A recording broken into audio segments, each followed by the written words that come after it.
د پنجشیر په اړه د اسلامي امارت د چارسمبالې واکمنۍ تازه اقدام. بشپړ جزئیات په ویډیو کې وګورئ. درنو لیدونکو ستړي مه شئ.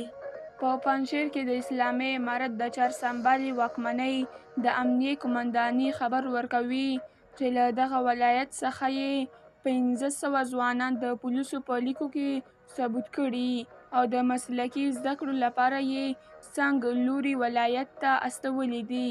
په پنجشیر کې د نوموړې چارسمبالې واکمنۍ د امنیې قومندانۍ ویاند وایي چې د اسلامي امارت د مشر ملا هیبت الله اخندزاده د فرمان له مخې یې د پنجشیر له مرکز او ولسوالیو څخه 1500 ځوانان د پولیسو په لیکو کې جذب کړي او د تخنیکي او مسلکي زده کړو په موخه یې پروان ته استولي دي. حکمل سید د یادې واکمنۍ د پولیسو په ډانچه کې د پنجشیر د ځوانانو استعدام د امنیت ټیکاو او سوکالۍ په برخه کې بدلون بللی.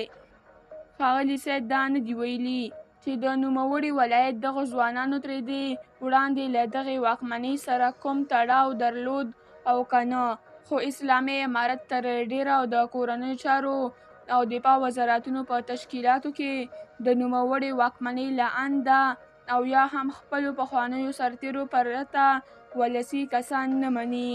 د مګړۍ په دغه ولایت کې ډېری د یادې واکمنۍ د دفاع او کورنیو چارو وزارتونو په ډانچه کې د کندهار، هلمند، روزګان، زابل، خوست او پکتیا ولایتونو سرتېري ځای پر ځای دي.